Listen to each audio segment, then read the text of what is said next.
You know firefighters as the people who run into burning buildings working to save property and lives. What you probably don't know is most firefighters do it all for free. Volunteer fire departments are crucial to public safety, and they are in a crisis because of a nationwide shortage of volunteers. Reporter Kristen Crowley takes a closer look at the problem and shows us how this shortage isn't just a threat to public safety, it's a threat to your family's finances. Casey Johnston loves what she does.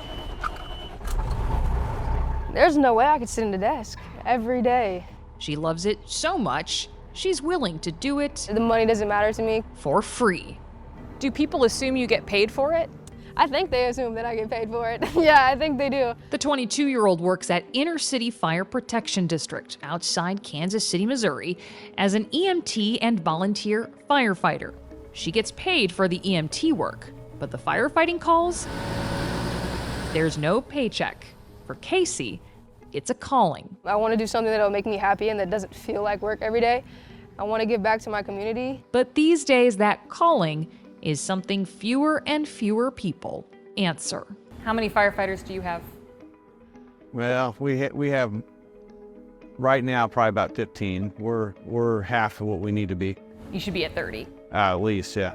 So we're right here. Jeff Jewell is the chief at Inner City Fire Protection District. When I started here 20 years ago, you'd have 5 to 7 applications a week, people wanting to volunteer, and throughout the years it's gone down. We maybe had 5 the whole entire year this year.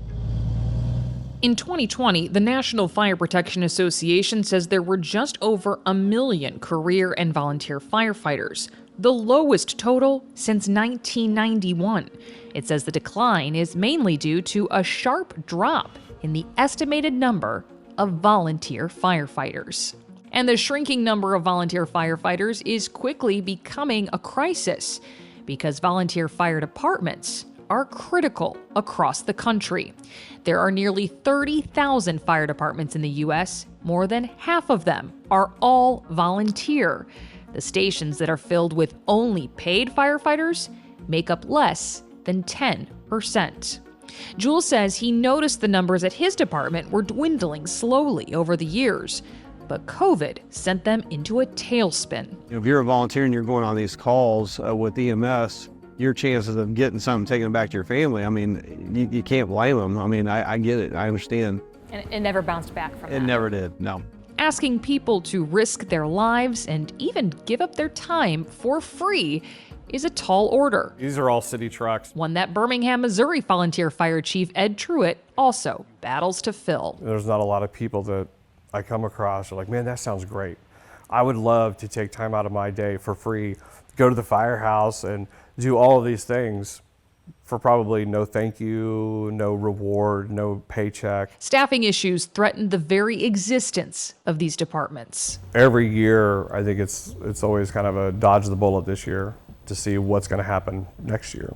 Dodging the bullet in terms of staying open or closing. Staying open. What impact would happen to this community if your fire station closed? If you take away this firehouse, then you're waiting minutes until the next truck comes in. Public safety is the obvious concern, but there is another cost to losing volunteer firefighters, a quite literal one. Home insurance premiums can increase when fire stations aren't nearby. That's exactly what's happening in the town of Bridgeton, New Jersey. I got, some suggestions were in the area of a 1% increase. Some were in the area of a 3% increase. Right now, any increase is kind of unacceptable. Chief Dan Sutton's volunteer department, Seabrook Fire and Rescue, was told to shut down at the end of 2023. He says on top of struggles with hiring, the township says it can no longer afford the pricey equipment. But there's irony in that.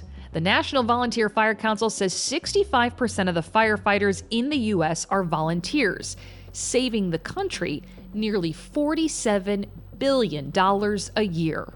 If we don't figure out a way to start recruiting and keeping volunteers around the country, we're going to be in big trouble. There are efforts underway now to try and figure it out. The federal government created funding specifically for fire department staffing.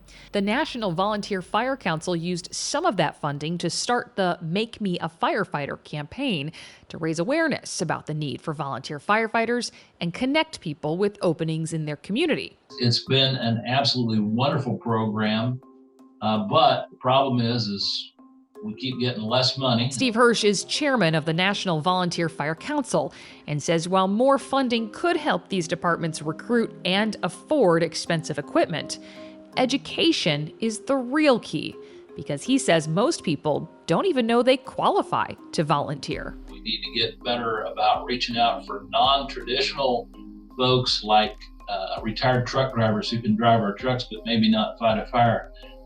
Somebody who is good at computer technology who can help us with our computer infrastructure. People who are good at writing grants but don't necessarily want to be a firefighter.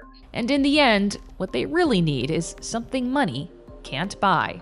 People who want to help their community. And he says those people are out there. Just ask Casey Johnston. I genuinely do enjoy this. I wouldn't be mad if I had to do this the rest of my life. For free. Yeah. There are volunteer firefighting opportunities all over the country. You can see what's available in your area by going to makemeafirefighter.org. Even if you're not interested in battling fires, you still may be able to help, such as assisting with the department's non-emergency tasks.